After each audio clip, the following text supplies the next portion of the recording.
हिंदू धर्म में नदियों से लेकर पहाड़ों और जानवरों में जैसे गायों आदि चीज़ों को बेहद पूजनीय माना जाता है। इसी से आप अंदाज़ा लगा सकते हैं कि हिंदू धर्म में प्रकृति को कितना महत्व दिया जाता है। इसी में नदियाँ भी आती हैं जो प्रकृति की ज़रूरी हिस्सा माना जाता है।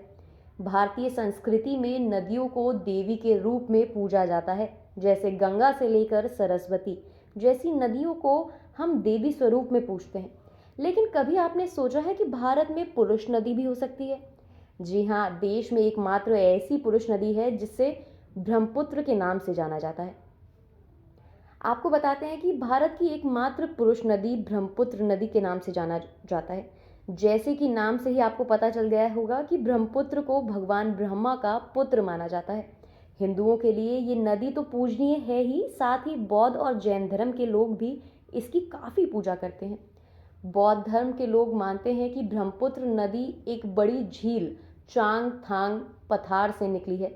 वहीं दूसरी ओर सनातन धर्म के लोग भी मान्यता करते हैं कि ब्रह्मपुत्र नदी ब्रह्मा और अमेघ ऋषि के बेटे हैं, जिस वजह से ये नदी हिंदू धर्म में काफ़ी महत्व रखती है।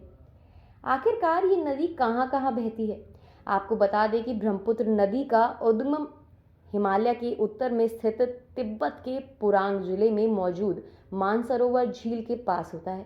ये नदी न केवल भारत की कुछ जगहों तक सीमित है, बल्कि अरुणाचल प्रदेश राज्य में प्रवेश करने के बाद नदी असम घाटी में बहती है, फिर वहां से होते हुए बांग्लादेश में प्रवेश करती है। ब्रह्मपुत्र नदी भारत की दूसरी सबसे बड़ी नदी है। भारत में इस नदी की लंबाई करीबन 2700 किलोमीटर है। आपको बता दें कि बौद्ध धर्म के अनुसार ये नदी पहले एक बड़ी झील हुआ करती थी, लेकिन एक दयालु बुद्धिस्ट को लोग किस झील के पानी को हिमालय की तराई इलाकों तक पहुंचाना चाहिए, जिससे अच्छे से लोगों की पानी की ज़रूरत पूरी हो सके। इसलिए इस झील से पानी नीचे बहने के लिए एक रास्ता तैयार किया गया, जिससे नदी की उत्पत्ति हुई और कुछ इस तरह से ब्रह्मपुत्र नदी इन लोगों को कहने लगे। आपको बता दें कि ब्रह्मपुत्र नदी को दिव्य और चमत्कारी माना जाता है। पौराणिक मान्यता कहती है कि पुष्कर में स्थित ब्रह्मा जी के एक मंदिर में दर्शन करने के बाद भक्तों को ब्रह्मपुत्र नदी में स्नान करना चाहिए। इससे व्यक्ति को खास लाभ भी मिलता है। ऐसे करने से ब्रह्मा दोष नहीं लगता और शारीरिक रोग भी दूर हो जाता है। तो आप लोगों ने जाना कि आखिरकार ब्रह्मा नदी या फिर कहेंगे कि ब्रह्मा के बेटे ब्रह्मपुत्र नदी को क्यों कहा जाता है और क्यों ऐसी इसकी मान्यता है, लोग इसे इतना महत्व क्यों देते हैं।